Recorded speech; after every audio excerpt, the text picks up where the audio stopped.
Hi, welcome to Soft Tech Sharing. If you're curious about tech and want to make sense of it easily, you're in the right place.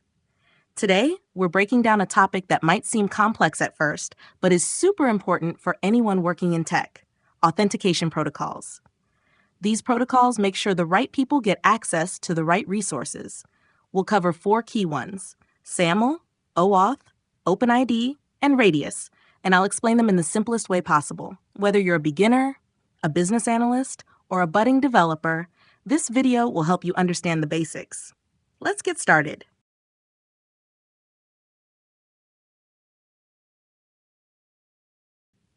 Think of authentication protocols as digital gatekeepers. Their job is to make sure the right person is accessing an app, a website, or even a Wi-Fi network. Imagine you're visiting a fancy club. At the door, there's a bouncer. You show them your ID, and if it checks out, they let you in. Authentication protocols do the same. They verify your identity before granting you access to a system or resource. So every time you log into an app or connect to secure Wi-Fi, there's an authentication protocol working behind the scenes to keep things secure. First up, we have SAML, which is all about single sign-on, SSO. Have you ever logged into your university portal and then seamlessly accessed your email, course materials, or library resources without logging in again? That's an example of single sign-on, and it's powered by SAML. Here's how it works. You log into a central system like your university portal. This system checks your identity using an identity provider like Okta or Microsoft Azure.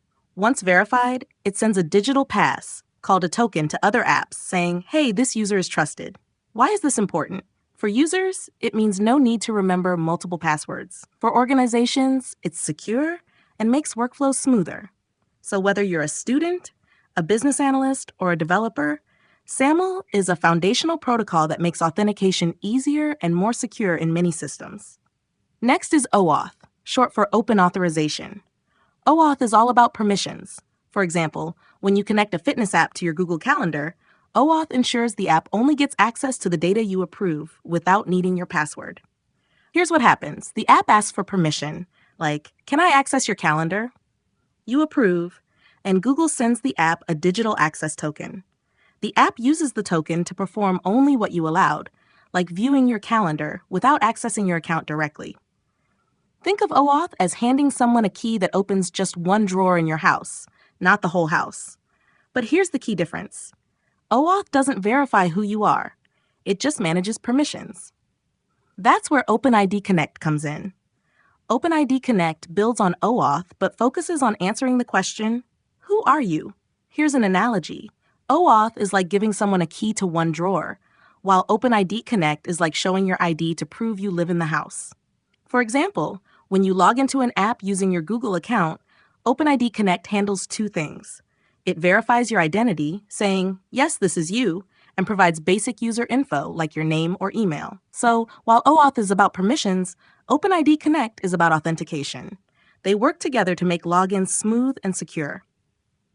Finally, we have Radius, which stands for Remote Authentication Dial-In User Service. Radius is commonly used for network authentication, like when you connect to a secure corporate VPN or university Wi-Fi. Here's what happens. You enter your username and password. The Radius server checks these credentials against a database. If they match, you're granted access. Think of it like a security guard who checks your badge before letting you into a restricted area. Radius is essential for protecting networks and ensuring only authorized users can connect. Here's a quick summary to tie it all together. SAML powers SSO for seamless access to multiple apps. OAuth manages app permissions securely. OpenID Connect verifies your identity during logins. Radius authenticates users for secure network access. Each protocol solves a specific problem, working together to balance security and convenience. I hope this breakdown made authentication protocols easier to understand. If you found it helpful, don't forget to like this video, subscribe to Soft Tech Sharing, and let me know your thoughts in the comments. Have a question or topic you'd like me to cover? Drop it below. Until next time, keep learning, stay curious, and I'll see you in the next video.